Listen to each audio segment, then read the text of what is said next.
my current partially algorithmically determined breakfast. Now, this is a shake.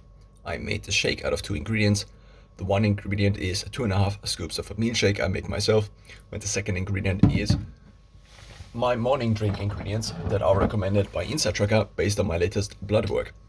Now, I took the recommendations based on the last December blood draw I made, and the food recommendations I could get in a powdered form I put into this.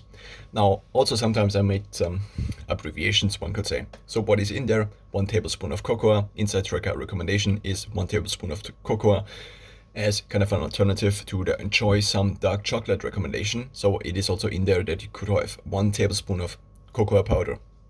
The next thing I have in there is 1 tablespoon per day of bulk greens. This kind of serves as a replacement combined with 1 tablespoon in total for 10 days. So this would be, I don't know, maybe half a teaspoon a day of this here, which also contains salt. So this kind of electrolytes the drink a little bit, but both combined I think of as kind of a vegetable replacement. I could not get a vegetable powder that contains many different vegetables. And also these greens powders are quite expensive, so I don't really know what I should do in this case, but both kind of serve as the replacement for or as kind of the best iteration I could get to at this point for the 3.5 scoops of servings of vegetables. 3.5 servings of vegetables recommended for a given day by InsideTracker. The next thing I have in there is 1 gram of garlic for each day. So I make this whole glass, which is for 10 days, and I put in the 10 grams of garlic powder, which is just a garlic spice from the supermarket. The next thing I have in there is psyllium husk powder, bulk recommended, and this is actually now not a food recommendation, so this is kind of a deviation, but at least as long as I have it, I think I will still have it in there. So the idea was only to take the nutritional recommendations and not the supplement recommendations, because, well, if I have only one blood draw in a given year, then the supplements would be a lot in terms of the additional supplement budget, basically, and also maybe they would not be that useful 6 months after the initial blood draw. So as long as the blood draw or similar data is just with such a large interval, I think it doesn't really make sense too much. So I also have been thinking about potentially reducing the shake again to kind of basic ingredients that would be population based instead of individualized on me, because maybe at some point in the year there is basically the population based thing overrides the other thing again. And if I would just say population based, what I actually mean is that maybe I just would leave it out totally, or just switch to a kind of general product like the greens powder. Now, currently I do have, so the recommendation from InsideTracker is, I think, 1 tablespoon of husk powder of psyllium husk, but maybe I cannot remember because I deactivated these, but I still have it, and so I take the recommendation that is on here. So I get basically the ingredients, and then I take the minimum recommendation that is on here in order to basically save cost. So this now contains 80 grams of fiber per 100 gram. And the recommendation is 1/2 scoop. So I put in 10 scoops of these in order to then have it for 10 days. I also put in organic flaxseed, I didn't really care about the organic portion of it, but it only sells as this.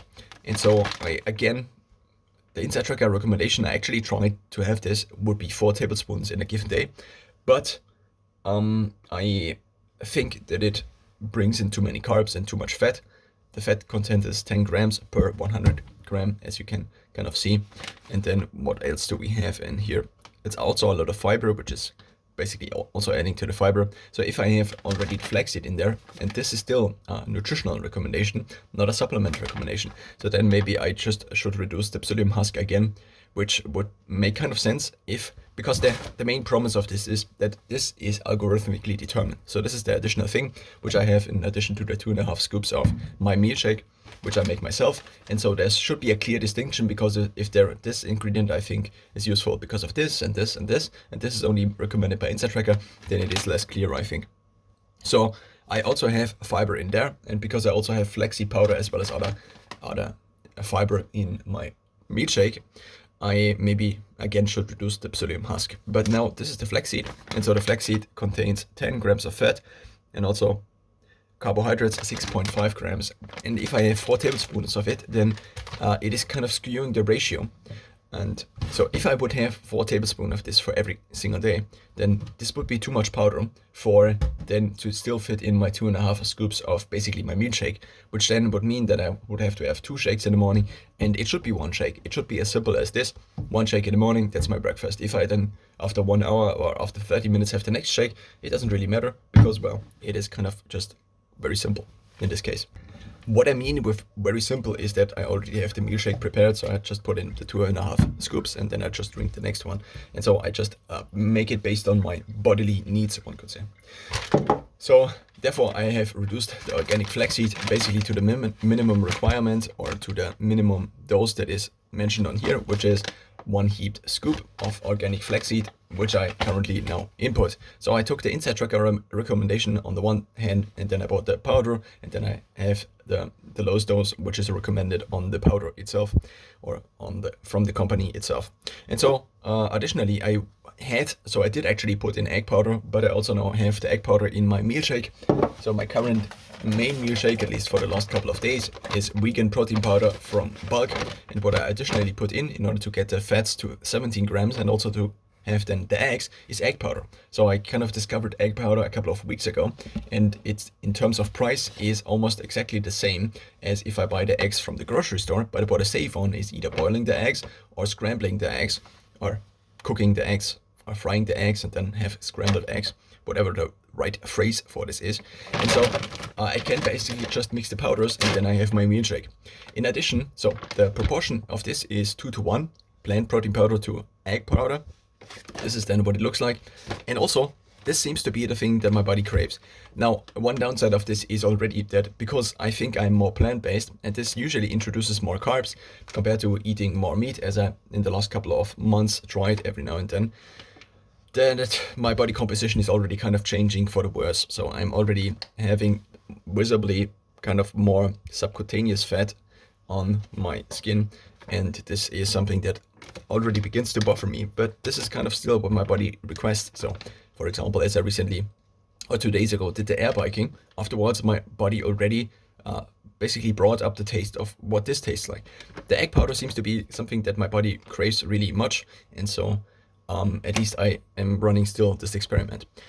Now, I additionally, for basically, if I put in, so let's say 2:1 is the portion, then if I put in 10 scoops, or let's just say 20, for 20 scoops of plant protein, then 10, so for 10 scoops of plant protein, for 10 egg powder scoops, and the scoops are the ones from Bulk, they are 70 milliliters, I just use them in order to basically mix these portions together.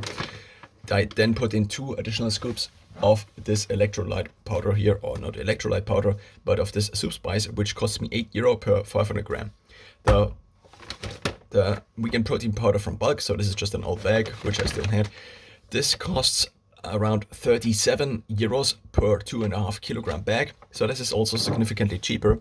If I would have kind of the same, so if I would have half of a Huel bag in 1 month, so Huel is a meal replacement, then if I would have the same weight in terms of the protein powder, then this, instead of €475, if I assume the price that I would get 2 Huel bags for, and the discounts, so this would be a student discount and something else, then I could get this with at least Amazon Subscribe and Save for €38, and this would amount to then up around €320 per month if I would just consume this, but with the same weight. And now the egg powder, one might think, is actually more expensive, but I actually yesterday did a rough calculation, and I actually also ordered for, I think, around €64. I ordered basically 4 kilograms of egg powder, which means that for 2 kilograms of egg powder, I pay around €33 or €32, let's just say 33, which means if I would want 2.5 kilograms of egg powder, now I could get basically an additional bag, but it only sells in this 2 kilogram portions.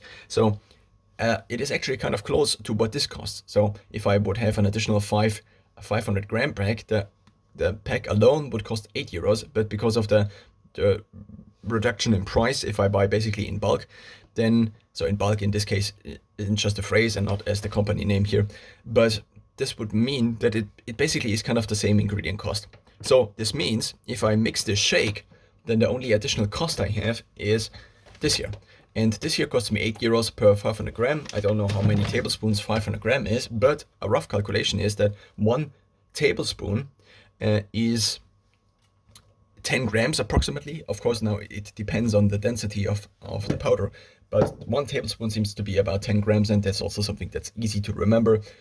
And 2 tablespoons, so 2 teaspoons is usually 1 tablespoon. Of course, it depends on how heaped they are, but now let's just assume these 2 additional things. Basically, if 8 euros is for now 500 grams and 1 tablespoon is 10 grams, then I have basically 50 tablespoons in there, and 50 tablespoons cost 8 euro.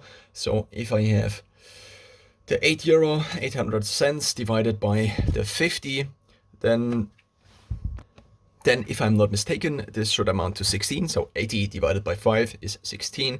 So this would mean that, well, what would this actually mean? Good question.